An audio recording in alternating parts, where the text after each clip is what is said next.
আমরাই জিতছি এবং 200-র বেশি আসনে জিততে চলেছে তৃণমূল। কাউন্টিং এজেন্টদের সঙ্গে ভার্চুয়াল বৈঠকে এই বার্তাই দিলেন তৃণমূল নেত্রী মমতা বন্দ্যোপাধ্যায় এবং দলের সর্বভারতীয় সাধারণ সম্পাদক অভিষেক বন্দ্যোপাধ্যায়। শনিবার বিকেল 4:30 নাগাদ শুরু হয় বৈঠক।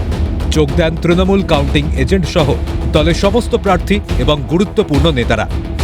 বৈঠকের শুরুতেই দলের কর্মীদের অভিনন্দন জানিয়ে মমতা বলেন, যারা কেন্দ্রীয় বাহিনীর অত্যাচার সহ্য করেছেন দল তাদের পুরস্কৃত করবে। একই সঙ্গে বলেন, আপনারা অনেক পরিশ্রম করেছেন, আর একটু করতে হবে। আপনারা এই 4 দিন রেস্ট করেছেন, এর মধ্যে যদি মেশিন হ্যাক করে তাহলে কাউকে ছাড়ব না। 10 সেকেন্ড লোডশেডিং হলে 50টা মেশিন পাল্টে দিতে পারে। মেশিন কাউন্টিংয়ে নিয়ে যাওয়ার সময় সামনে থাকবেন। যারা টিকিট পেয়েছেন ভাববেন না এমনি জিতে যাব, হারলে আপনাকেই দায়িত্ব দিতে হবে। কড়া বার্তা তৃণমূল সুপ্রিমোর।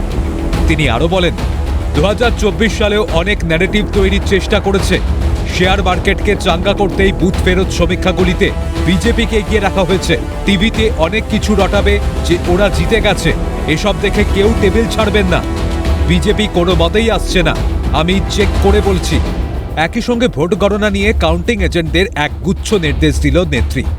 তিনি বলেন, কোনো কেন্দ্রে খুব অল্প ব্যবধানে বিজেপি এগিয়ে থাকলে লক্ষ্য রাখতে হবে। মেশিনের ডেটা আপলোডের সময় ভালো করে লক্ষ্য রাখতে হবে। আমরা রাত জেগে যদি পাহারা দিতে পারি, আপনাদেরও সেটা করতে হবে। এরা ইচ্ছে করে স্লো কাউন্টিং করতে পারে, আর ওদের চিঠি দিন কোনো কাউন্টিং সেন্টারে যেন লোডশেডিং না হয়। দায়িত্ব আপনাদের। আরও বা অন্য কেউ চমকালে পাল্টা জবাব দেবেন আপনারাও। বিজেপি যদি ট্রেনে গাড়িতে করে লোক নিয়ে আসে, তবে মনে রাখবেন সারা বাংলা আপনাদের জন্য রাস্তায় নামবে। ঢোকার সময় মনে মনে বলবেন জয় বাংলা। যাদের দূরে সরিয়ে রেখেছেন তাদেরও ডেকে নিন, ইগো রাখবেন না। দরকার হলে অবাঙালিদের ডেকে নিন, মহিলাদের সব বাহিনীকে নামান। সিআরপিএফ তাড়া করলে মহিলারা তাড়া করবেন, স্পষ্ট নির্দেশ দলনেত্রীর। কার্যত একই সুর শোনা গেল অভিষেক বন্দ্যোপাধ্যায়ের গলাতেও। তিনি বলেন, ওদের 1 ইঞ্চি জমিও ছাড়া যাবে না, ভয় পাবেন না, আমরাই জিতব। আগামী দিনে দৃষ্টান্ত স্থাপন করবে বাংলা। তিনি আরও বলেন, সন্দেহ বা গরমিল হলেই ভিভিপ্যাট কাউন্টিংয়ের দাবি জানাবেন। আর একটি গুরুত্বপূর্ণ জিনিস হলো, যখন কাউন্টিং টেবিলে মেশিন আনা হবে তখন ব্যাটারি পার্সেন্টেজ চেক করবেন।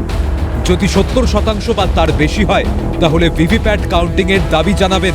কারণ সারাদিন কাজের পর এই পার্সেন্টেজ 50-এর কাছাকাছি থাকা উচিত। জিতে গেছি বলে ঢিলেমি দিলে চলবে না, আত্মতুষ্টিতে ভুগলে চলবে না। কড়া বার্তা সেকেন্ড ইন কমান্ডের। রাজা সাহার রিপোর্ট, ক্যালকাটা নিউজ।